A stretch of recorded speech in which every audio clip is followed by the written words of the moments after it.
Chapter 1 Red Sky Warning. Jay Garrick read the sky like other men read newspapers. 2 years alone on the New Mexico high plains taught a man that, or killed him. This morning the sky bled crimson. He stood on the porch of his clapboard cabin, coffee cooling in his tin cup, watching the colors spread across the horizon like spilled wine. The wind had shifted overnight, coming down from the mountains now, carrying the smell of snow and something else, something that made the hairs on his neck stand up. "Red sky in the morning," he muttered to no one. Sailor's warning. Not that there were any sailors within 500 miles, just him, the cacti, and the ghosts. Always the ghosts. He glanced at the small wooden crosses beyond the cabin, barely visible in the pre-dawn light. Sarah, little Thomas. 2 years in the ground, but some mornings it felt like yesterday. The typhoid fever had taken them both within a week, leaving Jay with nothing but an empty cabin and a heart that stopped beating the day he buried his son. The wind gusted, sharp and cold, slicing through his wool shirt and bringing him back to reality. The temperature had dropped 15 degrees since sunset. By the look of that sky, they were in for a bad one, the kind of blizzard that could bury a man and his regrets under 6 feet of snow. Jay drained his coffee and turned back inside. He spent the morning securing the cabin, checking the shutters, stacking extra firewood by the door, filling every pot and bucket with water from the well before it froze solid. The chickens squawked their protests as he herded them into their reinforced coop. His horse, Dusty, a graying mare who'd seen better days, stomped nervously in the small barn. "Easy, girl," Jay murmured, running a hand down her neck. "We've weathered worse." Had they, though? Some storms you survived. Others just took longer to kill you. By noon, the first flakes were falling, small and mean, the kind that promised to multiply. Jay made one last check of the perimeter, his boots crunching on frost-hardened ground, and retreated inside. The cabin was small but solid. Sarah had helped him build it 7 years ago, back when the future held promise instead of tombstones. One main room with a stone fireplace, a bedroom barely big enough for a bed, and a loft where Thomas had slept, his small voice calling down, "Papa, tell me about the buffalo again." Jay shook the memory away and fed the fire. No point in dwelling. The past was dead, and the living had to keep moving. He settled into Sarah's old rocking chair, his now, I suppose, and opened a book he'd read a dozen times. The words blurred. They always did. But it gave his hand something to hold besides a whiskey bottle. The wind howled, rattling the shutters. Snow hissed against the windows like angry spirits demanding entry. The blizzard was here. Jay was reaching for another log when he heard it. A thud. Heavy. On the porch. His hand moved to the rifle propped beside the door before his mind fully registered the sound. Out here, you didn't question instincts. You followed them or died. Another thud. Softer. Like something, or someone, falling. Jay grabbed the Winchester, checked the load by feel, and moved to the door. Could be an animal seeking shelter. Could be something worse. Winters like this brought out the desperate in both man and beast. He threw the door open, rifle raised, and caught a woman in his arms. She collapsed against him, her weight sudden and unexpected, nearly taking them both down. A bundle pressed between them. A baby, he realized with shock, wrapped in deerskin and barely moving. "Please," she gasped, her voice cracked and raw. "Please help my son." She was Navajo, he saw in the spill of firelight, young, maybe early 20s, with long black hair matted with snow and blood on her temple. Her lips were blue, her hands like ice where they clutched at his shirt. "I've got you," he heard himself say, the words automatic, pulled from some part of him that he thought had died with his family. "Come on, inside." He half carried, half dragged her through the door, and kicked it shut against the screaming wind. She stumbled, her legs giving out, and they went down together in a tangle of wet buckskin and frost. The baby made a small sound, a whimper, weak and fading. "The fire," the woman managed, her English accented but clear. "My baby, please." Jay's training took over, the training from before, when he'd been a cavalry medic and knew how to save lives instead of bury them. He pulled the deerskin bundle from her arms and carried it to the hearth, his hands working quickly to unwrap the layers. The baby boy was maybe 6 months old, his skin an alarming shade of gray-blue, his breathing shallow. Hypothermia. Advanced. He stripped off the outer frozen wrappings and pressed the child against his chest, skin to skin, wrapping them both in a wool blanket. The baby's body was so cold it hurt to hold him. Too cold. He'd seen men this cold who never warmed up again. "Come on, little man," Jay murmured, rubbing the tiny back. "Come on, fight." Behind him, the woman had pulled herself to the fire, shaking so violently her teeth rattled. Jay grabbed another blanket and threw it to her. "Get out of those wet clothes," he ordered. She stared at him, dark eyes wide with fear and something else. Suspicion. "I'm a doctor," he lied. "Close enough.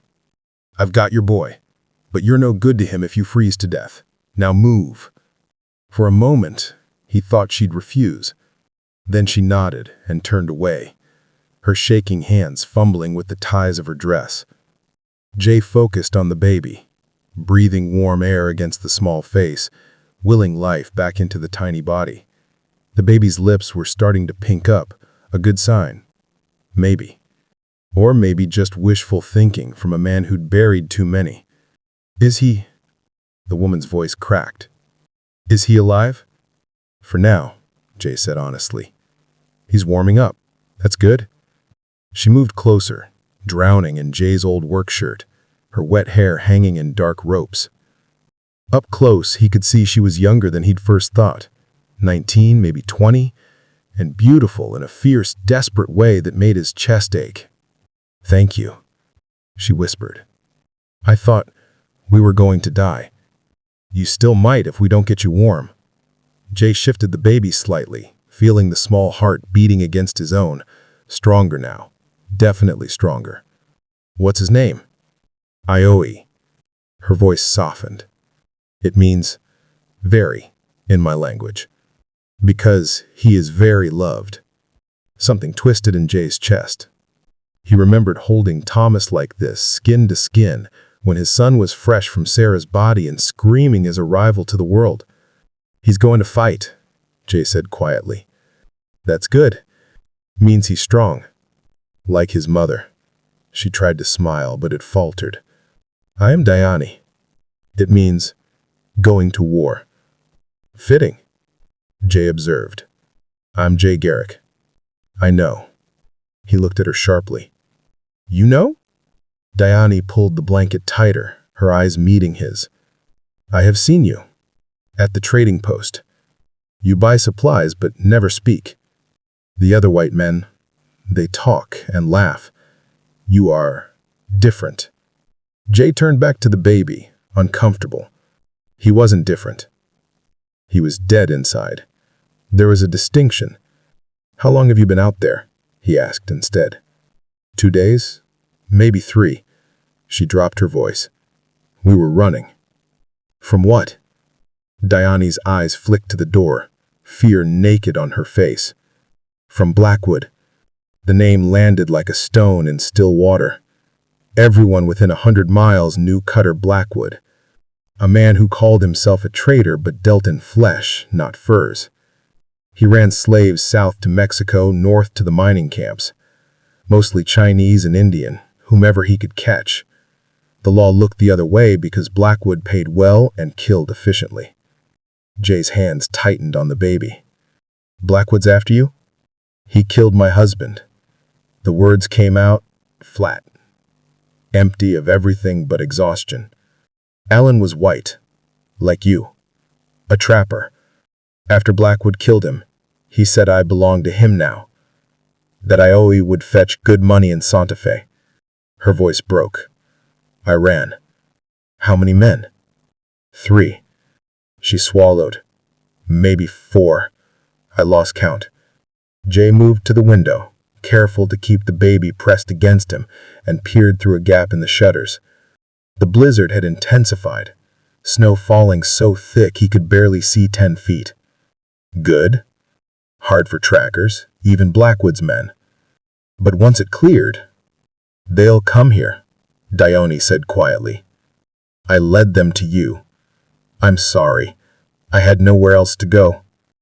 Chapter 2. Ghosts and Guardians. The baby, Ioi, slept against Jay's chest for the rest of the afternoon, his breathing evening out, his color returning to a healthy brown. Jay held him through it all, afraid to move, afraid to break the spell of this small life beating against his own. Dione had fallen asleep by the fire, wrapped in blankets, her exhaustion finally claiming her. In sleep, the lines of fear and grief smoothed from her face, leaving her looking impossibly young. Too young to be widowed, too young to be running for her life. But then Sarah had been young too, 23 when the fever took her. Life out here didn't respect youth. Jay watched the baby sleep and remembered holding Thomas like this, in this very cabin, by this very fire. His son had been small too, born a month early and fighting for every breath. But he'd been a fighter, his tiny fists clenching with determination that made Jay's heart swell with pride.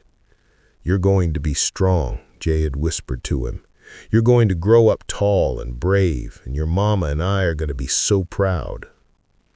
But Thomas never grew tall, never grew brave. He grew fevered and weak, and then he grew dead, taking Sarah with them into the cold ground. Jay had sworn after the funeral that he'd never hold another child, never let himself feel that vulnerable again. The heart couldn't survive that kind of breaking twice. Yet here he was. Ioi stirred, making small sounds of distress, and Jay found himself rocking automatically, humming a tune Sarah used to sing. The baby settled, his small face relaxing. You're good with him. Jay looked up. Dione had woken, watching him with dark, unreadable eyes. How'd practice? Jay said shortly. Long time ago. Your son? He nodded, not trusting his voice. Dione rose and came to sit beside him, reaching out tentatively. May I? Jay transferred the baby into her arms, watching as she pressed her face against Ioi's hair, breathing him in like he was air and she was drowning. Her eyes closed, tears slipping down her cheeks. I thought I had lost him. In the storm, his crying stopped and I thought... Her voice cracked. Thank you for saving us both. Storm's not over, Jay said, standing and moving to check the windows. The wind had picked up, howling like something alive and angry. Snow piled against the glass in drifts. And neither is your trouble. Dione's face hardened. Blackwood will come. When? In the morning, maybe. He is like a wolf. He does not give up the hunt. Jay moved to his gun cabinet, taking inventory. 2 rifles, a shotgun, 3 revolvers, and enough ammunition to hold off a small army. Or 3 to 4 slave hunters. Maybe. Tell me about your husband, he said, loading weapons. Alan, you said? Dione's face softened. Alan McCrae. He came to my village 3 years ago trading. He was kind, gentle. He asked my father properly, brought gifts, learned our language. She smiled, the expression transforming her. He made me laugh. How'd Blackwood find you? Alan's cabin was remote, but Blackwood has eyes everywhere. When Alan went to trade in town, she stopped, swallowing hard. They followed him back, killed him at our door. I ran with Ioi while they searched the cabin. I'm sorry. The words felt inadequate, hollow. Jay knew from experience there were no good words for this kind of loss. Alan fought them, Dione continued, her voice stronger. He died protecting us. That is how a warrior dies. That's how a father dies, Jay corrected quietly. Their eyes met, understanding passing between them. The understanding of two people who'd loved and lost and were still somehow standing. The moment broke as Ioe began to fuss, his small face scrunching in hunger. "I need to feed him," Dione said, then hesitated. "Is there somewhere—" Jay nodded toward the bedroom. "You can have privacy in there. I'll keep watch." She rose, cradling Ioe close, but paused at the door. "Jay?" He looked up. "You are a good man. Your wife, she chose well." Before he could respond, she disappeared into the bedroom, closing the door softly behind her. Jay stood alone in the main room, her words echoing in the sudden silence. A good man. He didn't feel good. He felt hollowed out, carved empty by loss. A good man would have saved his family. A good man wouldn't have frozen, helpless, while fever burned through his home. But maybe he could save these two. Outside, the storm raged on, burying the high plains under a blanket of white. And somewhere out there, Blackwood and his men were waiting like wolves, patient and hungry. Jay checked his weapons again, then added more wood to the fire. It was going to be a long night. Chapter 3. The Calm Between Storms. The blizzard blew itself out sometime before dawn, leaving the world wrapped in an eerie silence. Jay stood at the window, watching pink light spread across snowdrifts that reached halfway up the cabin walls. Beautiful and deadly. The storm would have killed anyone caught outside, but Blackwood's men weren't fools. They'd have found shelter. And now, they'd come. "How long?"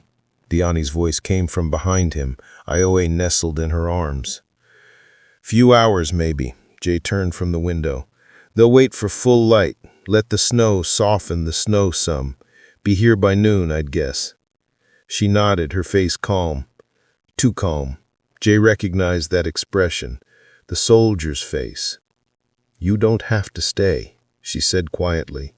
"You could ride out before they arrive. Tell them we stole food and ran. They would believe you." "Is that what you think I'd do?"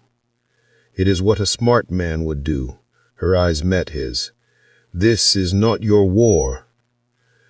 "I thought about that.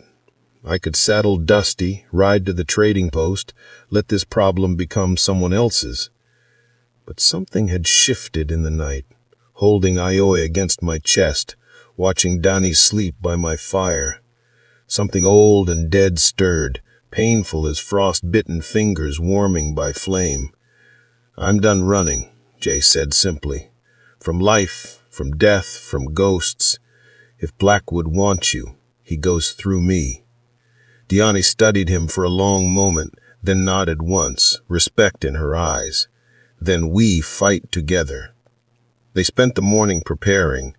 Jay showed her how to load and fire the Winchester, her hand steady on the weapon. She was a natural shot, he discovered. Must have learned from her husband. "Alan taught me," she confirmed. "He said a woman alone needed to protect herself." Smart man. He was. She sighted down the rifle barrel. "I should have protected him better." "Guilt's a luxury," Jay said, handing her a box of cartridges. "Can't afford it in a fight." "Is that how you survive?" she asked quietly. "By not feeling?" The question hit harder than she probably intended. Jay turned away, checking the shotgun's load. "It's how I get through the day." "That is not surviving. That is just not dying." "Sometimes that's enough." Dione set down the rifle and moved to stand in front of him, forcing him to meet his eyes. "Is it enough?" I didn't have an answer for that. Or maybe I did, but admitting it felt like betrayal. To Sarah, to Thomas, to the man I'd been when they were alive. Ioe chose that moment to wake with a cry. Dione moved to comfort him, and Jay returned to his weapons, grateful for the reprieve. At 11:30, Dusty whinnied a warning from the barn. "They're here," Jay said quietly, moving to the window. 3 men on horseback emerged from the tree line, moving slowly through the deep snow. They stopped 50 yards from the cabin, close enough to be seen, but far enough to make a difficult shot. The man in front was tall and rangy, with a scar cutting white across his weathered face. Cutter Blackwood. Even at this distance, Jay could feel the meanness radiating off him like heat from a stove. Garrick? Blackwood's voice carried clear in the cold air. We're looking for stolen property, Indian woman and a baby. Seen them? Jay opened the door and stepped onto the porch, rifle casual in his arms. This is private land. You're trespassing. Blackwood's laugh was ugly. Ha ha ha, that's your answer? 'Cause I can see smoke from 2 fires in there. You always burn that much wood alone? I like it warm. Sure you do. Blackwood shifted in his saddle. Look, Garrick, everyone knows you keep to yourself. Don't cause trouble. Smart.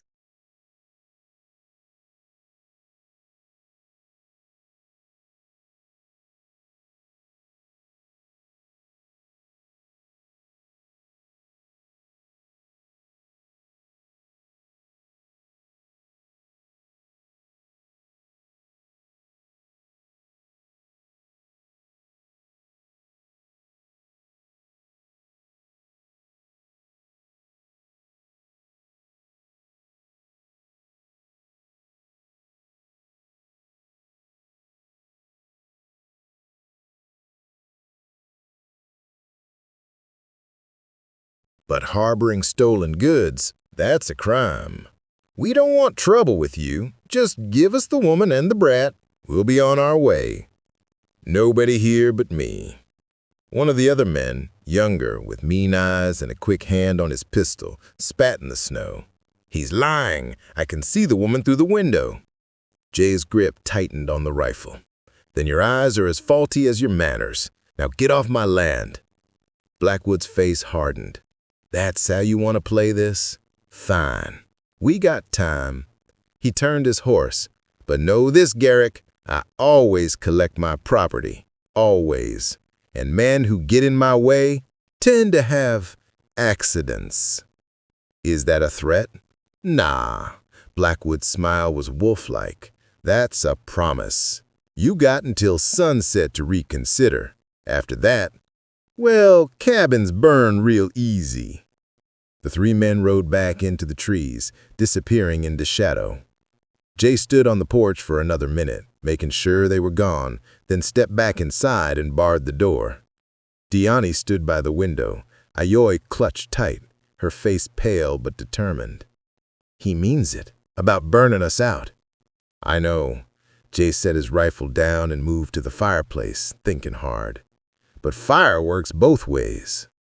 What do you mean? Jay knelt by the hearth, pulling loose a stone in the back wall.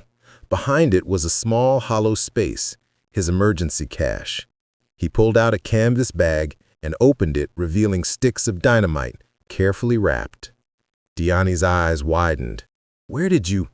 He used to work mining claims before. He stopped. Before. Kept some supplies. Never know when you need to move a boulder.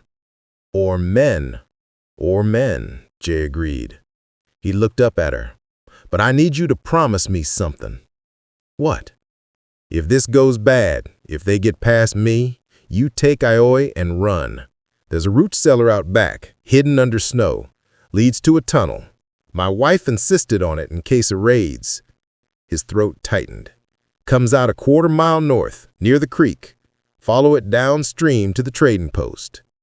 And leave you to die? Better than Ayoy ended up in chains. Jay stood, pressing the bag into her hands. I'm not planning on dying, but if it happens, promise me you'll run. Diani looked at the dynamite, then at him, her dark eyes fierce. I promise, but only if you promise something too. What? Promise me you will fight to live, not to die bravely, but to live. She reached out, touching his chest over his heart. Your son would want that. Your wife would want that. Jay's breath caught. For a moment, he was back at the graveside, watching them lower the small coffin that held his entire world, wishing he could climb in with them, unable to understand why his heart kept beating when theirs had stopped. But now, standing in firelight with his fierce young mother and her child, feeling the warmth of her hand over his frozen heart, maybe he understood. "I promise," he said quietly. Diani nodded and stepped back, but something had shifted between them. Some understanding, some connection forged in shared loss and shared fight. "Then we plan," she said firmly, "and when Blackwood comes back, we will be ready." Chapter 4. When Wolves Come Calling. The sun hung low and red when the riders returned, this time moving with purpose. 4 of them now. They'd picked up another gun somewhere. Not good odds. Jay had spent the afternoon preparing. Tripwires across the approach, cans filled with nails buried in the snow, and his remaining dynamite placed strategically at the tree line. If they wanted a war, he'd give them one. Diani had moved Ioi to the root cellar, settling him in a nest of blankets where he slept, blissfully unaware. She'd returned with the Winchester and taken up position by the bedroom window, her face set with grim determination. "You're a good shot," Jay said, checking her sightlines. "I am a mother," she corrected. "That makes me dangerous." The riders approached, stopping just beyond rifle range. Blackwood dismounted, holding his hands up in a gesture of peace that fooled no one. "Last chance, Garrick. We know she's in there. We found tracks, 2 sets, 1 small. Give up the woman and child, we'll leave you in peace." Jay stepped out onto the porch. "Already told you, nobody here but me." "Then you won't mind if we come in for a look?" "Mind very much, actually. This is still private land." Blackwood dropped the pretense of friendliness, his hand moving to his gun belt. "You know what? I'm done asking nice. Boys, burn him out." The riders moved forward, 2 heading for the cabin while the other 2 circled toward the barn. They'd fire the outbuildings first, drive him out with smoke and fear. Jay raised his rifle. "Don't." "Or what? You'll shoot?" Blackwood laughed. 4 against 1. You're not that stupid." 3 against 2, Diani's voice rang out from the bedroom window, her rifle trained on the nearest rider. "And we have cover." Blackwood's smile faded. "The woman's got spirit, I'll give her that. But you're still outgunned." "Maybe." Jay pulled the friction lighter from his pocket, the one connected to his carefully buried dynamite. "But are you willing to bet your life on it?" For the first time, uncertainty flickered across Blackwood's face. "You're bluffing." "One way to find out." Jay's thumb moved to the striker. "Your boys take another step, we all find out together." The riders had stopped, looking to Blackwood for guidance. Smart men knew when they'd walked into a trap. But greed made men stupid, and Blackwood had too much invested to walk away now. "You can't blow us all up," Blackwood said, but his voice had lost its certainty. "You'd die too." "Already died 2 years ago. Been walking around dead ever since.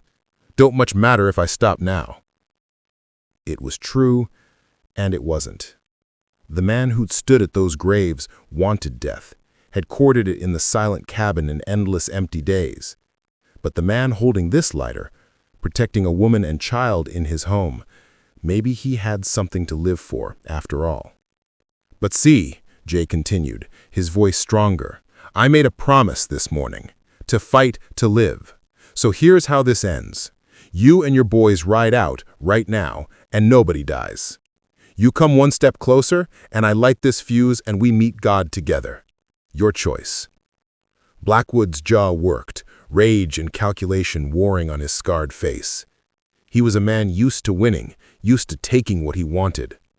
Walking away meant admitting defeat. The silence stretched, broken only by the wind through the pines and Dusty's nervous stamping in the barn. Then, the youngest rider, the one with mean eyes and a quick gun, made his choice. His hand dropped to his pistol, drawing fast and smooth. 2 shots cracked simultaneously. Diane's rifle from the window and Jay's from the porch. The young man jerked, his pistol firing wild into the snow, and toppled backward off his horse. "Johnny!" one of the riders yelled, spurring toward his fallen companion. "Stay back!" Jay's thumb was on the lighter striker. "Next man moves, we all go up." But the rider didn't listen, reaching for his own gun as he rode. Jay had no choice, he pressed the striker. The world exploded. Jay's carefully placed charges detonated in a rolling thunder, snow and earth erupting in a wall of debris. Horses screamed, rearing in panic. Men shouted. Through the smoke and chaos, Jay saw Blackwood's horse bolt, carrying its rider away from the blast zone. The man who had charged forward didn't get so lucky. He'd been caught at the edge of the explosion, thrown from his horse into a snowbank where he lay still. That left two, Blackwood and one other, both fighting to control their panicked mounts. Jay was already moving, running through the snow toward the nearest fallen rider. The young gunman was still alive, clutching his shoulder where Diane's bullet had struck him, his face twisted in pain and fear. "Don't shoot," he gasped as Jay approached. "Please, I'm done." Jay kicked the man's pistol away and trained his rifle at Blackwood, who had finally gotten his horse under control. Blood ran down Blackwood's face from a cut across his forehead, but his eyes burned with murder. "This isn't over," he snarled. "You hear me, Garrick? I'll come back with 20 men, 30, The crack of Diane's rifle cut him off. Snow exploded 2 inches from Blackwood's horse, causing it to rear again. "The next one goes in your chest," Diane called from the window, her voice cold as the wind. For a moment, Jay thought Blackwood would charge anyway, rage overriding sense. But the man had survived this long by knowing when to retreat.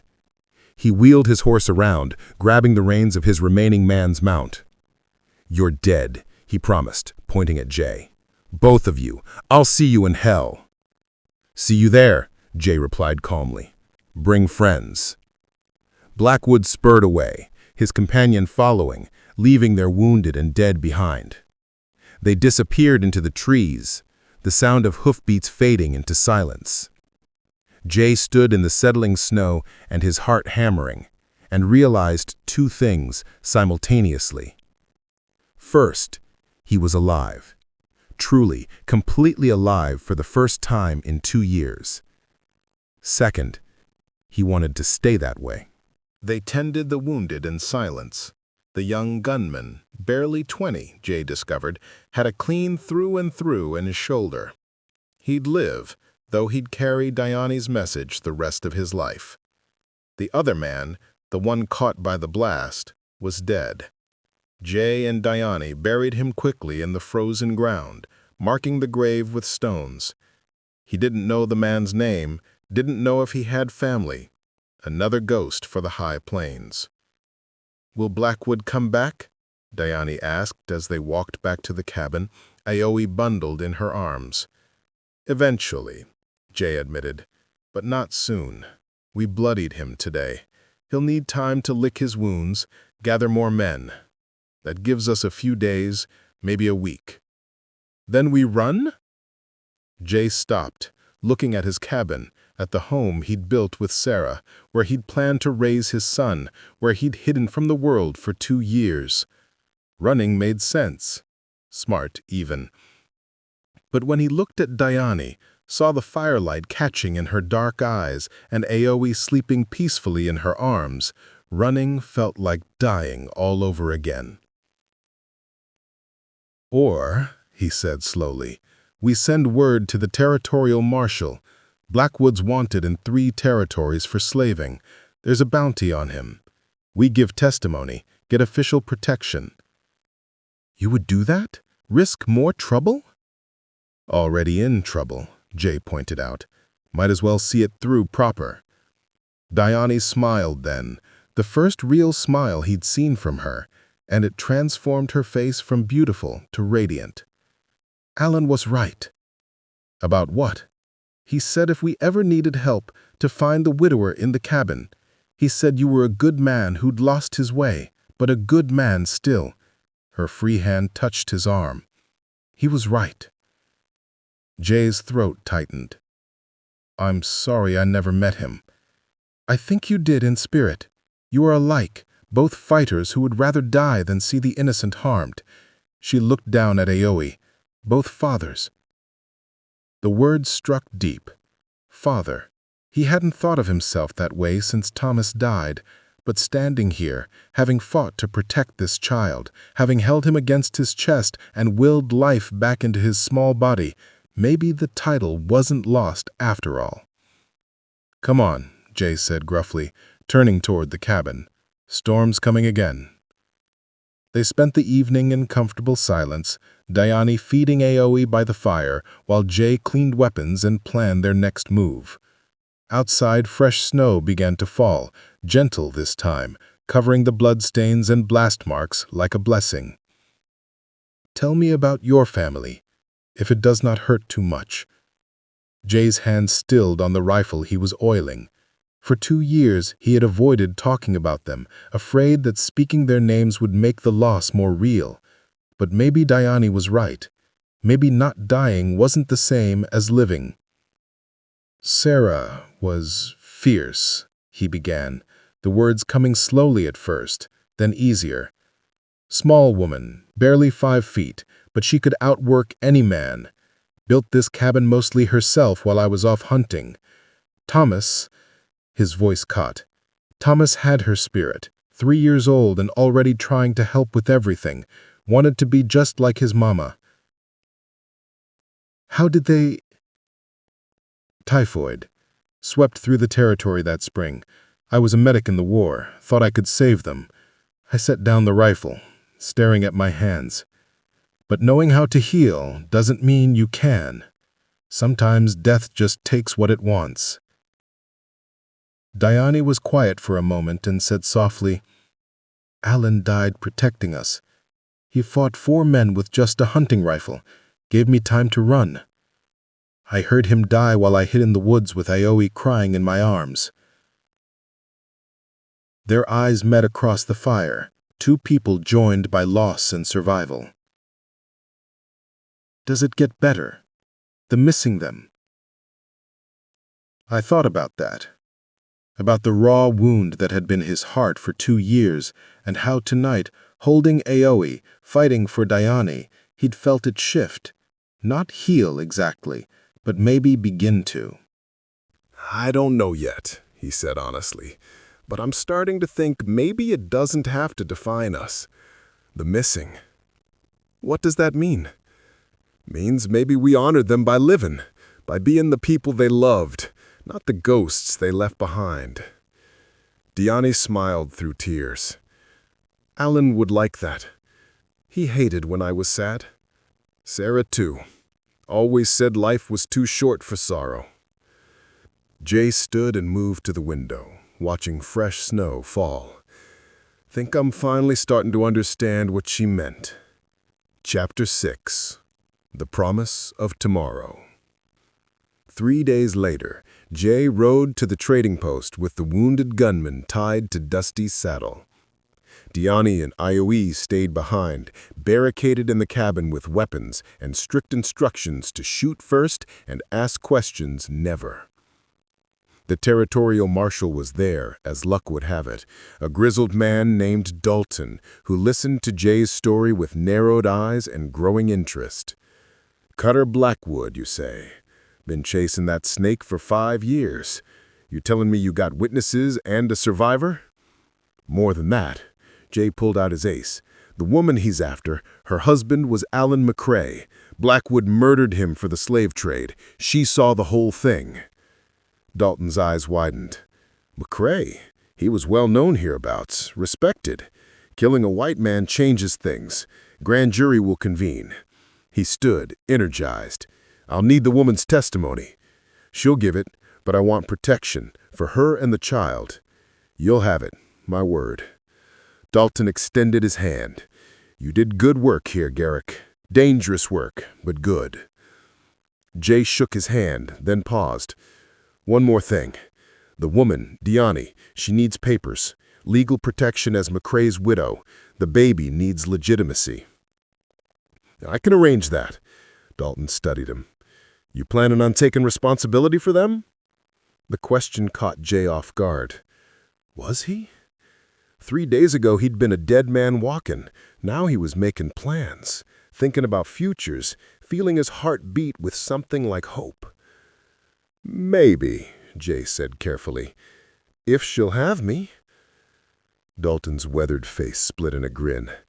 "Then I'd say Blackwood did you a favor dropping that family on your doorstep.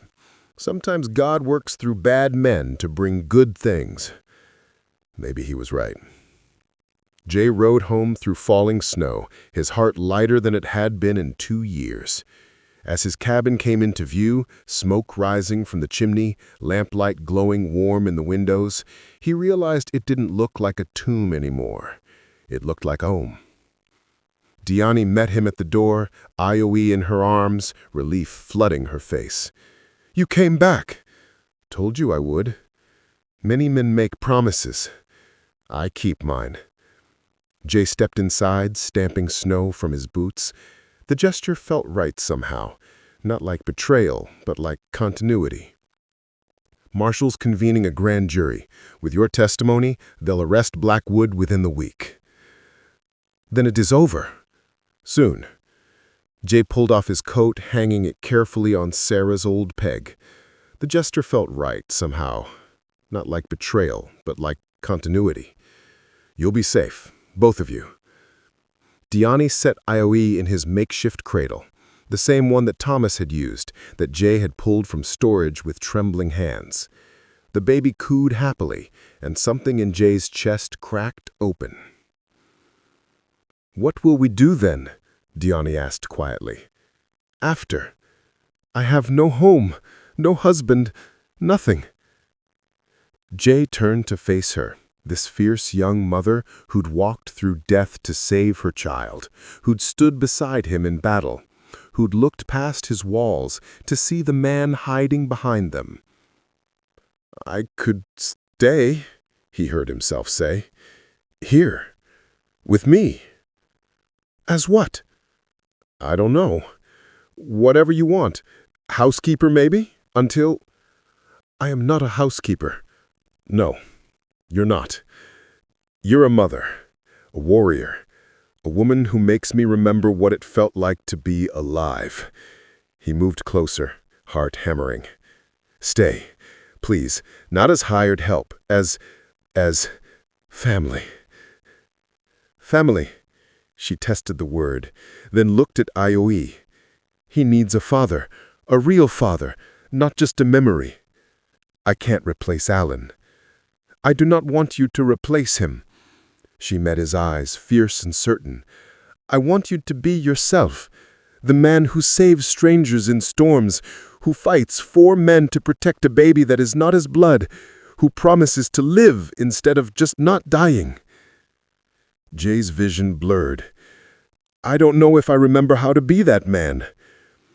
"Then we will learn together." Diani reached out, taking his hand. "Alan is gone, your wife is gone, but we are here, and we are alive, and maybe that is enough to start." "Just start?" Jay managed to smile through the tears he hadn't cried in 2 years. "Not a guarantee?" "Nothing is guaranteed, but I think we could be happy if we are brave enough to try." "I should do this proper," Jay said slowly. "I'll court you. Ask permission if you have family. Do it right." Diani's smile was radiant.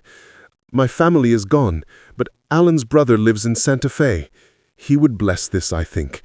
He loved his brother, and he will love anyone who protects his nephew."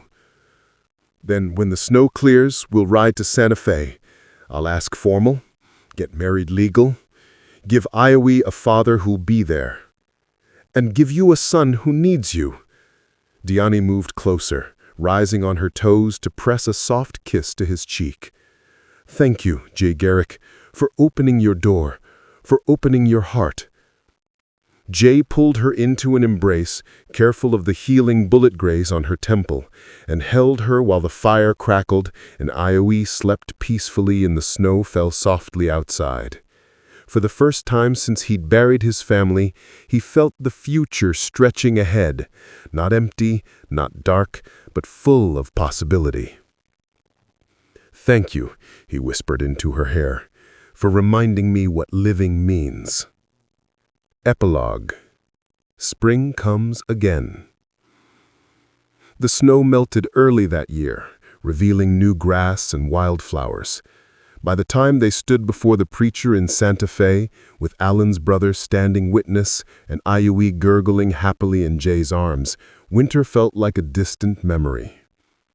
Diani wore a dress of soft doe skin decorated with beadwork, her long hair braided with ribbons. Jay wore his Sunday best, cleaned and pressed for the first time in 2 years. They said their vows in English and Naho, joining not just themselves, but their pasts and their futures. When they kissed, Iui laughed, his first real laugh, and everyone took it as a blessing. Cutter Blackwood was arrested that spring, tried and convicted of murder and slaving. The territorial marshal personally thanked Jay for his testimony and his courage. But Jay barely heard the praise. He was too busy teaching Iui to crawl, helping Diani plant a garden, and learning how to live again. Some evenings Jay would stand by the 2 small graves behind the cabin and tell Sarah and Thomas about his new family, about the fierce woman who'd brought love back to his life, and the baby boy who called him Papa and made him believe in second chances. "I hope you approve," he'd whisper to the crosses. "I hope you know I'll never forget you, but I'm choosing to live now, like you always wanted." The wind would answer, carrying the scent of sage and new beginnings, and Jay would return to his cabin, to his wife and son waiting by lamplight, and know that he was finally home. Because sometimes God sends storms not to destroy us, but to deliver exactly what we need. Sometimes the greatest gifts come wrapped in desperation and snow. And sometimes the widower's second chance is really a second chance at life itself.